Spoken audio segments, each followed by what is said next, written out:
Good afternoon, magandang hapon po sa inyong lahat. Ayaw natin ng taong malupit. Sa English, ruthless person, ayaw natin. Pero gusto natin ang taong merciful, mahabagin. Ganyan ang ating amang nasa langit. Mahabagin, kaya sinabi ng ating Panginoon sa Ebanghelyo, be merciful, just as also your Father is merciful.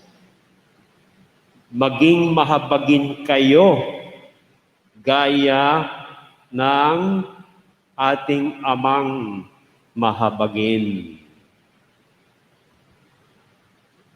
Ano ba ang mga ginagawa ng isang taong mahabagin? Mahabagin na siya'y gaya ng ating amang nasa langit. Ang sagot sa tanong na yan ay ating matutunghayan din dito sa Ebanghelyo. May 4 na kahulugan ang pagiging mahabagin. Una, tayo ay mahabagin kung iniibig natin ang ating mga kaaway. Agree kayo? Hindi yata kayo nag-agree. Kung iniibig natin ang ating mga kaaway, tayo ay mahabagin. At kung gumagawa tayo ng mabuti sa napupuot sa atin at pinapagpala natin ang sumusumpa sa atin at dinadalangin natin ang mga malupit at hindi tayo tinatrato ng mabuti. So yun ang unang kahulugan ng pagiging mahabagin tulad ng ating amang nasa langit. Pangalawa, kung tayo ay mahabagin, hindi tayo gumagawa ng masama, bagkus gumagawa tayo ng mabuti, doble pa sa mga gumagawa sa atin ng masama.